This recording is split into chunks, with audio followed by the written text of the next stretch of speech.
এই মাঠে আর্জেন্টিনা এবং ইজিপ্টের ম্যাচ শেষ হয়েছে বহু সময় আগে, কিন্তু এখনও পর্যন্ত তার রেশ সম্ভবত রয়ে গেছে। একবার আর্জেন্টিনার কথা ভাবুন, যারা ধরে নিয়েছিল বিশ্বকাপ থেকে তাদের বিদায় হয়ে যাচ্ছে, তারা এখনও বোধহয় সেই ঘরেই আছে। একবার ভাবুন ইজিপ্টের কথা, তারা ভেবেছিল বিশ্বকাপের পরের রাউন্ডে তারা চলে যাচ্ছে, ইতিহাস তাদের গড়া হয়ে যাচ্ছে।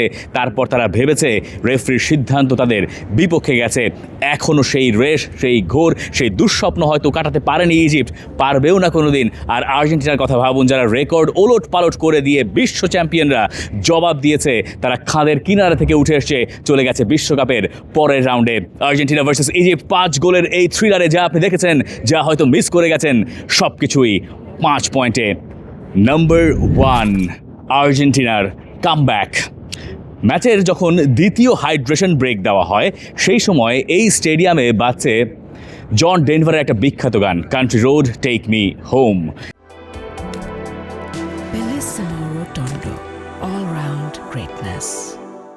এবং সেই গানের তালে মনে হচ্ছে আর্জেন্টিনাই সবার আগে বাড়ি ফিরছে।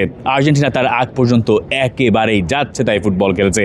Egypt were brilliant from minute 1, এবং ওই পর্যন্ত আর্জেন্টিনা একের পর এক খাবি খাচ্ছিল। আর্জেন্টিনা আক্রমণে যায়, আর্জেন্টিনার সেই আক্রমণগুলো হয় ইজিপ্টের গোলকিপার ঠেকিয়ে দেন, অথবা মিডফিল্ডের ল্যাথার্জিক পারফরমেন্স আর্জেন্টিনাকে সামনের দিকে এগুতে দেয় না। লিওনেল মেসির কথা একবার ভাবুন, তিনি পেনাল্টিও মিস করে বসেছেন। মেসিরও মেসি সুলভ দিন যাচ্ছিল না। কিন্তু গল্প তো তখনও বাকি। একটা ফুটবল ম্যাচ তো কেবলমাত্র 78 মিনিটের না, একটা ফুটবল ম্যাচ তো 70 মিনিটের না, একটা ফুটবল ম্যাচ 90 মিনিটেরও না। যতক্ষণ না পর্যন্ত শেষ বাঁশি না বাজে, ততক্ষণ পর্যন্ত একটা ফুটবল ম্যাচ চলে। এবং তারপরে গিয়ে শেষের দিকে গিয়ে আর্জেন্টিনা তাদের বিশ্বকাপের সব রেকর্ড ওলট পালট করে দিল, এবং ওলট পালট করলো তারা লিওনেল মেসির হাত ধরেই। বিশ্বকাপের ইতিহাসে এতদিন পর্যন্ত 3 বারের চ্যাম্পিয়নরা কখনোই হাফ টাইমে পিছিয়ে থেকে বিশ্বকাপের ম্যাচে জিততে পারে নাই। যে 9 বার এরকম ঘটনা ঘটেছে, তার ভিতরে একবার তারা ড্র করেছে, আর বাকি কবার তারা হেরে বসেছে। সেই জায়গা থেকে আর্জেন্টিনা আজ গল্পটা নতুন করে লিখলো। চিন্তা করুন একবার, আর্জেন্টিনা এত দিনের ফুটবলিং নেশন, তারা এতদিন ধরে বিশ্বকাপ খেলছে, 3 বারের চ্যাম্পিয়ন তারা, কতবার তারা রানার্স আপ হয়েছে। সেই দল হাফ টাইমে পিছিয়ে থেকে বিশ্বকাপে কখনো পরে গিয়ে ম্যাচ জেতার সুযোগ তাদের হয় নাই। সেই কাজ লিওনেল মেসির হাত ধরে এই মাঠে করে দেখিয়েছে আর্জেন্টিনা। কেন বলছি মেসির হাত ধরে? মেসি একটা গোল করেছেন, কিন্তু পুরোটাতেই তো মেসির ব্যাপার স্যাপার আছে। মানে কুতি রোমেরো যে গোল করেছেন, সেখানে ওই অ্যাসিস্টটা কে করলেন? লিওনেল মেসি তো করলেন। পরের যে গোলটা, দ্বিতীয় গোলটা, সেই গোলটা কে করলেন? সেই গোলটা তো মেসি নিজেই করলেন। তার আগে মেসি একটা পেনাল্টি মিস করেছেন, এবং তারপরে গিয়ে আরও একবার যখন শেষ অংশে গিয়ে লাউতারো মার্তিনেজের ক্রস থেকে এনজো ফার্নান্দেজ হেরে বল জড়ালেন জালে, তখন আর্জেন্টিনা উঠে গেল সপ্তম স্বর্গে। আর্জেন্টিনা একেবারে মৃত্যুকূপ থেকে উঠে এসে বিশ্বকাপের পরের রাউন্ডে, তাতে হৃদয় ভেঙেছে মিশরের। মিশর নিজেদেরকে ভাবছে দুর্ভাগা, মিশর নিজেদেরকে ভাবছে অন্যায়ের শিকার, মিশর নিজেদেরকে ভাবছে মজলুম, তাদের বিরুদ্ধে হয়েছে জালিম। তারা এই কথা একেবারে স্পষ্ট করে বলেছে। কিন্তু আর্জেন্টিনার ব্যাপারটা একবার চিন্তা করুন, লিওনেল মেসির কথা একবার ভেবে দেখুন, এমন রেকর্ড কখনো কারো ছিল না। লিওনেল মেসি ইতিহাসের মাত্র সেই তৃতীয় ফুটবলার যিনি বিশ্বকাপে একই ম্যাচে পেনাল্টি মিস করার পরে অ্যাসিস্ট করেছেন, গোল করেছেন।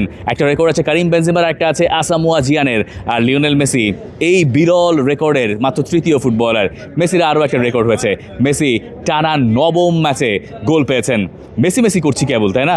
আরও মেসি নিয়ে কথা আসলে আরও বলতে হবে, তবে আমরা ইজিপ্টকে নিয়েও কথা বলবো। মেসিকে নিয়ে একটু পরের অংশে যাই। মানে আর্জেন্টিনার এই ওলট পালট করার রেকর্ডের পরে এখন একটু লিওনেল মেসিকে নিয়ে কথা বলার প্রয়োজন। নাম্বার 2, মেসি বোধহয় শেষটা ধরেই নিয়েছিলেন। লিওনেল মেসি যখন শেষ বাঁশি বাজলো এই মাঠে, তখন কাঁদছেন, তিনি অঝরে কাঁদছেন। একেবারে শেষ বাঁশি বাজার পর থেকে তিনি কাঁদছেন। একবার মেসির কথা ভাবুন, মেসি হয়তো ম্যাচের সময় ধরে নিয়েছেন যে এই ম্যাচ থেকে তার দল আর বোধহয় পরের রাউন্ডে যাচ্ছে না। Argentina were having a bad day, such a bad day. Lionel Messi was having one of those days যে সময় কোনো কিছুই আর কাজে দেয় না। প্রথমে তিনি একটা পেনাল্টি পেলেন, বা আর্জেন্টিনা একটা পেনাল্টি পেল, সেখান থেকে তিনি গোল করলেন। তার আগে তো আর্জেন্টিনা আসলে পিছিয়ে গিয়েছিল, এবং আর্জেন্টিনা বিশ্বকাপে পিছিয়ে গেল বহুদিন বাদে। 2022 সালে সৌদি আরবের বিপক্ষে প্রথম ম্যাচে গ্রুপ স্টেজে সেই যে আর্জেন্টিনা পিছিয়ে পড়েছিল, তারপরে আর্জেন্টিনা এই প্রথম পিছিয়ে পড়লো ইজিপ্টের বিপক্ষে 1 গোল হজম করে। 1 গোল হজম করা তো বিপদ, সেই গোল তারা শোধ দিতে পারছে না। পেনাল্টি মিস করলেন লিওনেল মেসি। ফার্স্ট হাফে ইজিপ্টের গোলকিপার পাহাড় হয়ে দাঁড়ালেন শোয়েবের। তিনি একের পর এক সেভ করলেন, তিনি অ্যালেক্সিস ম্যাকঅ্যালিস্টারের চেষ্টা ঠেকালেন, তিনি যা আসছে তার দিকে তার সবগুলো একের পর এক ঠেকিয়ে দিয়ে এমন সব ইঙ্গিত দিয়ে রেখেছিলেন, মানে যা হয় আর্জেন্টিনার মতো দলকে আটকাতে হলে আপনার গোলকিপার একটা মাস্টার ক্লাস পারফরমেন্স দরকার হবে, এবং ইজিপ্টের গোলকিপার সেই কাজটাই নির্ভুলভাবে করে যাচ্ছিলেন। তাতে আর্জেন্টিনার আত্মবিশ্বাস কম ছিল, লিওনেল মেসির আত্মবিশ্বাস কম ছিল। মেসি একটা পাস দিচ্ছিলেন, সেগুলো আটকে যাচ্ছিল। 1v1-এ লিওনেল মেসি কাটিয়ে উঠতে পারছিলেন না, মেসিকে টায়ার্ড মনে হচ্ছিল, মেসি আত্মবিশ্বাসের অভাবে হয়তো ভুগছিলেন, মেসির মাথায় কত কিছু চলছিল একবার ভাবুন। কিন্তু মেসি পরে বলছেন ঈশ্বর তার জন্য একটা সুন্দর কিছু কল্পনা করে রেখেছিলেন, সুন্দর একটা পাণ্ডুলিপি তৈরি রেখেছিলেন। ঠিক ঠিক তাই হয়েছে, মানে মেসি পরে সেটা মিলিয়েছেন। পাণ্ডুলিপি তার জন্য এত দুর্দান্তই ছিল। মেসি প্রথমে যখন অ্যাসিস্ট করলেন, তারপরে বোঝা গেল যে না, আর্জেন্টিনা এই ম্যাচে ফিরতে পারে।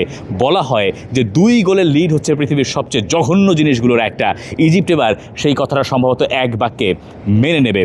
2 গোলের লিডটা যখন ফট করে ছোট হয়ে গেল, যখন কুতি রোমেরো বল জালে পড়লেন, তখন ওই ম্যাচে আর্জেন্টিনাকে আর পায় কে? আর্জেন্টিনা তখন বুঝতে পেরেছে এই ম্যাচে ফেরার সব সুযোগ তাদের সামনে আছে, এবং তারপরে আর্জেন্টিনা একের পর এক আক্রমণ চালিয়ে গেছে।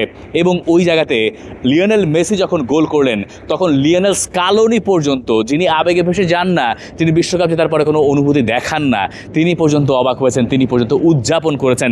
আর তৃতীয় গোল যখন একবার হয়েছে এনজো ফার্নান্দেজের কাছ থেকে, সেই মুহূর্তে লিওনেল স্কালোনি 2 হাত দিয়ে তার মুখ ঢেকে রেখেছেন, এবং তিনি বোধহয় নিজেও বিশ্বাস করতে পারেননি যে এইভাবে তার দল উতরে যাবে।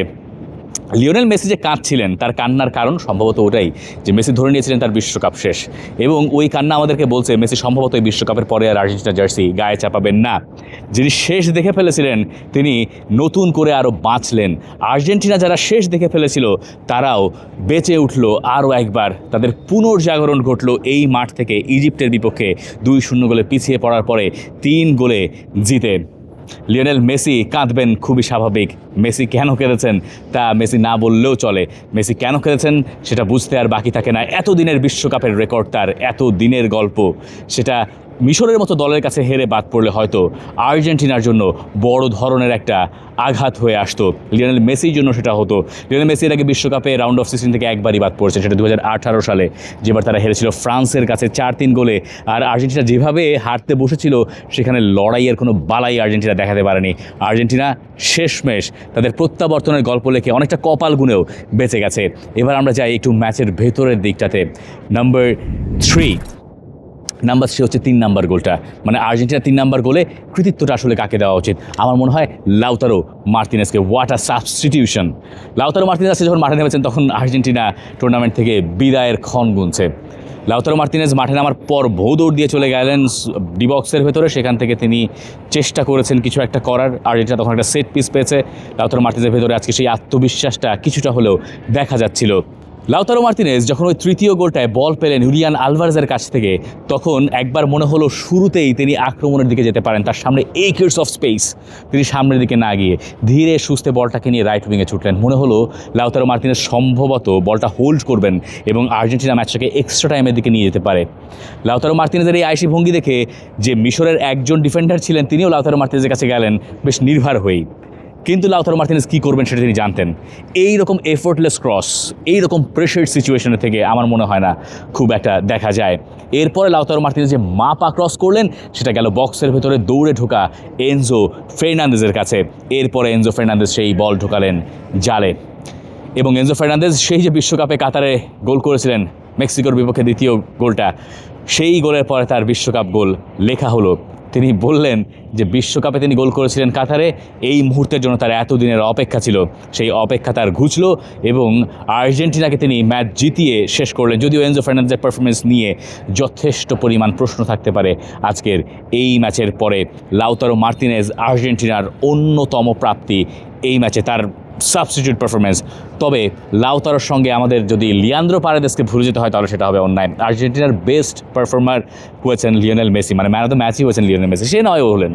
কিন্তু এই ম্যাচে সম্ভবত আর্জেন্টিনাকে টিকিয়ে রাখলেন লিয়ান্দ্রো পারেদেস। লিওনেল স্কালোনি যে পারেদেসকে মাঠে নামিয়েছিলেন, যে পরিকল্পনায় পারেদেস একের পর এক পাস খেলেছেন, তিনি বল ডিস্ট্রিবিউট করেছেন, কখনো লং বলে, কখনো শর্ট পাসে, এবং একজন সিডিএমের যা দায়িত্ব, সেই কাজ তিনি একেবারে নিখুঁতভাবে প্রায় পুরোটা সময় ধরে পালন করে গেছেন। স্পেশালি 2-1টা ওকেশনে যখন 2v3 সিচুয়েশন, আর্জেন্টিনা জানে একটা গোল খেলে তারা ম্যাচ থেকে ছিটকে যাবে, সেই মুহূর্তেও লিয়ান্দ্রো পারেদেস সেখানে গিয়ে বল আটকেছেন। পারেদেসের এই পারফরমেন্স আর্জেন্টিনার জন্য এই ম্যাচে দারুণ ভাইটাল হয়েছিল। এবার আমরা যাচ্ছি পয়েন্ট নাম্বার 4-এ, যেটা নিয়ে আমাদের কথা বলা প্রয়োজন, সম্ভবত অনেকেই অপেক্ষা করছেন সেই কারণে। আল্লাহর কাছে বিচার দিলাম, মিশর এই ম্যাচ হারার পরে তারা এই কথাটা বলছে, যদিও তারা বলছে একটু অন্যভাবে।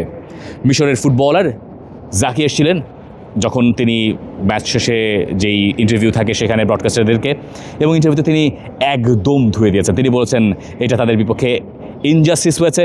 তিনি বলছেন যে রেফারি ফেয়ার ছিলেন না, একবার নয় দুবার বলছেন। তিনি বলছেন জালেম রেফারিকে, তিনি বলছেন তারা মজলুম, তিনি বলছেন যে তাদের জন্য সৃষ্টিকর্তাই যথেষ্ট। মিশর এই ম্যাচ জেতার জন্য যা যা করণীয় সম্ভব তার সবটা তারা করেছে।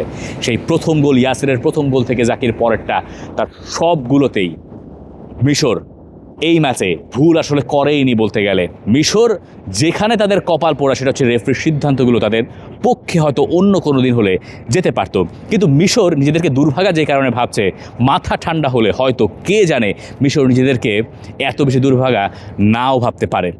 যেভাবে তারা ম্যাচটায় হারলো, মানে প্রথমে তাদের 2-0 গোলের লিড, তারা জানে ঠিক আছে তারা বেশ ভালো করছে, তারা 3-0 গোলে এগিয়ে যেতে পারতো।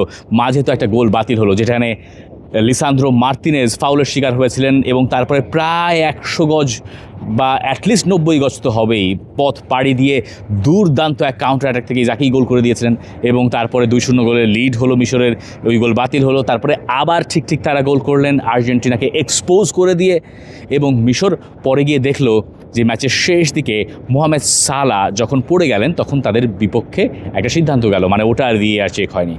দেখুন, এই সিদ্ধান্তগুলো নিয়ে মিশর অনেক কমপ্লেন করতে পারে, কিন্তু খোলা চোখে যদি আপনি দেখার চেষ্টা করেন, ব্যাপারটা বিচার করার চেষ্টা করেন, তাহলে লিসান্দ্রো মার্তিনেজের ওই যে ঘটনাটা যেখানে তাকে ফাউলের শিকার হতে হয়েছে, VAR ওটা দেখার কথা, এবং VAR দেখার পর তার কাছে মনে হয়েছে যেটা ফাউল করার জন্য যথেষ্ট, এবং VAR ইন্টারভিন করে রেফারিকে সে সিদ্ধান্ত দিতে বলেছে। বা আপনি ধরুন শেষেরটা যেখানে মোহামেদ সালাহ পড়ে গেছেন, ওটা আমার কাছে ব্যক্তিগত দেখে মনে হয়েছে যে মোহামেদ সালাহ হয়তো পড়েই গেছেন, এবং সেখানে পেনাল্টি দেওয়ার জন্য যথেষ্ট ছিল না। আর্জেন্টিনা যে পেনাল্টিটা পেয়েছে একেবারে প্রথম দিকটায়, সেটাকেও যথেষ্ট কন্ট্যাক্ট মনে হতে পারে অনেকের কাছে পেনাল্টির জন্য, আবার আপনার কাছে উল্টোটাও মনে হতে পারে। এই ব্যাপারগুলো অনেক দিক থেকে সাবজেক্টিভ, এবং এর সিদ্ধান্তে অনেক সময় 50-50 ব্যাপারগুলো কখনো একটা গ্রে জোন আমাদের জন্য তৈরি করে দিয়ে যায়। মিশর নিজেদেরকে দুর্ভাগা ভাববে কোনো সন্দেহ নাই। এই জায়গায় বাংলাদেশ থাকলে বাংলাদেশও নিজেদেরকে দুর্ভাগা ভাবতো। এই সিদ্ধান্ত যদি আর্জেন্টিনার বিপক্ষে, তো আর্জেন্টিনা নিজেদেরকে দুর্ভাগা ভাবতো। কিন্তু দিন শেষে আসলে ফুটবলে কতগুলো ঘটনা ঘটে যেগুলোকে হজম করে নিতে হয়। মিশরকে সম্ভবত এই পুরো ঘটনাটাই হজম করতে হবে, কিন্তু মিশর যেভাবে লড়েছে, যেভাবে তারা আর্জেন্টিনাকে কাঁপিয়ে দিয়েছে, তারপরে ইজিপ্ট মাথা উঁচু করেই মাঠ ছেড়েছে। তাদের ওই দুর্ভাগা কপালটা নিয়েই তাদেরকে মাঠ ছাড়তে হয়েছে, এবং সম্ভবত সময় গেলে পরে এই সব অনুভূতি যখন একটু হলেও সেটেল ডাউন করবে, তখন হয়তো মিশর এই ব্যাপারগুলোতে আরও বেশি সঙ্গত হয়ে তারা আচরণ করবে। স্বাভাবিক, এই ঘটনা যে কারোর সাথে হলেই যে কেউ গিয়ে হয়তো মিক্স জোনে গিয়ে অথবা ফ্ল্যাশ ইন্টারভিউতে এই কথাই বলবেন তার দলের বিপক্ষে অন্যায় হয়েছে বা এরকম কিছু, এবং আর্জেন্টিনা রেফারির সিদ্ধান্তের বেশ কিছু সুফল পাচ্ছে এরকম একটা শোরগোল বিশ্বকাপে আগে থেকে ছিল, সেই কারণে হয়তো তাদের কাছে সেটা মনে হয়ে থাকতে পারে। কিন্তু ইজিপ্ট আসলেই এই ম্যাচে আর কিছুই করতে পারতো না। একটা ম্যাচ জেতার জন্য যা যা করণীয় তারা সব কিছুই করেছিল, কিন্তু তারা আসলে ঘুরে ফিরে সেই এক লিওনেল মেসির মাস্টার ক্লাসের কাছেই হেরে গেছে। কপালে তাদের আর কিছুই করার নাই। মেসির সর্বোচ্চ মানে অন্যতম বাজে দিনে, বিশ্বকাপের ইতিহাসে তার অন্যতম বাজে দিনই হতে পারতো ওই ফার্স্ট গোলটার আগ পর্যন্ত, সেই দিনেও ইজিপ্টকে হারতে হয়েছে কারণ ওই অল্প কয়েক মিনিটের ঝলকে। এবার আমরা যাই পয়েন্ট নাম্বার 5-এ। 5 হচ্ছে আর্জেন্টিনাকে নিয়ে। আর্জেন্টিনার মানে বিশ্ব চ্যাম্পিয়ন আর্জেন্টিনা, তাদের রেসপন্স ভালো হয়েছে ঠিক আছে, কিন্তু আর্জেন্টিনার মিডফিল্ডের এই দশা থাকলে আর্জেন্টিনা আসলে বিশ্বকাপে কত দূর যাবে? কেপ ভার্দের সঙ্গে আর্জেন্টিনা খাবি খেয়েছে, তারা আটকে যাচ্ছিল এই ইজিপ্টের সঙ্গে, আটকে যাচ্ছিল কি, হেরেই যাচ্ছিল। আর্জেন্টিনা আসলে এই ফুটবল দিয়ে বিশ্বকাপে কত দূর প্রোগ্রেস করতে পারবে? হ্যাঁ, বিশ্বকাপে 90 সালেও আর্জেন্টিনা আস্তে আস্তে করে উপরের দিকে উঠেছিল, পরে ফাইনাল পর্যন্ত খেলেছিল, সেটা তো যাওয়াই যায়, এবং আপনার যদি কপাল ভালো থাকে আপনি হয়তো বহুদূর চলেও যাবেন। কিন্তু এই আর্জেন্টিনা নিয়েই তো এই সংখ্যাটা ছিল যে আর্জেন্টিনার ফুল ব্যাকরা এনাফ ইকুইপড না। আর্জেন্টিনার ফুল ব্যাকের ওই পজিশনগুলো উইংয়ে যথেষ্ট জায়গা। আজকের এই ম্যাচে বদলি দেখতে আপনার জন্য অনেকক্ষণ অপেক্ষা করতে হয়েছে। লিওনেল স্কালোনি মিডফিল্ডে একটা পরিবর্তন হয়েছে, কিন্তু মিডফিল্ডে রদ্রিগো দে পল অথবা অ্যালেক্সিস ম্যাকঅ্যালিস্টাররা এখনও পর্যন্ত এই বিশ্বকাপে খুব কি জাদুমন্ত্র দেখাতে পারলেন, বা এনজো ফার্নান্দেজ ওই গোলের আগ পর্যন্ত আসলে কী বা করলেন? মানে আর্জেন্টিনার এই মিডফিল্ডটা আসলে কি আর্জেন্টিনাকে সাপোর্ট দিতে পারছে? তাহলে নতুন কিছু কি আর্জেন্টিনার দরকার নয়? আগের বার তারা বিশ্বকাপ জিতেছে এবং বিশ্বকাপ জেতার পরে যে নতুন একটা শেপে আসা প্রয়োজন পড়ে অনেক সময়, সেটা কি আর্জেন্টিনা করতে পারছে? তার জবাব হচ্ছে এখনও পর্যন্ত আর্জেন্টিনা সেটা পারে নাই। আপনি এখন স্ট্যাট দেখাতে পারেন যে ভাই এই যে গোল, বল পজিশন, এই যে শটস অন টার্গেট, এই সেই, আমরা তো অনেক জায়গায় আর্জেন্টিনা এগিয়ে আছে, কিন্তু that is really not football. মানে এইটা দিয়ে ফুটবল বিশ্লেষণ করা খুব খুব কঠিন। মানে আর্জেন্টিনার মতো দলের কাছ থেকে আপনি এটা এক্সপেক্ট করবেন না যে তারা ইজিপ্টের বিপক্ষে ডমিনেটেড হবে, আপনি এটা এক্সপেক্ট করবেন না কেপ ভার্দের সঙ্গে তাদেরকে এত লড়াই করে জিততে হবে একটা আত্মঘাতী গোলের উপরে ভর করে। আর্জেন্টিনাকে আপনি টুর্নামেন্টের সামনের দিকে প্রোগ্রেস করতে দেখতে চাইবেন, সেই প্রোগ্রেস করতে হলে এই খেলা দিয়ে বেজায় কঠিন। সামনের দিকে আর্জেন্টিনা যখন আরও কঠিন প্রতিপক্ষ পাবে, তখন আর্জেন্টিনা কী করবে?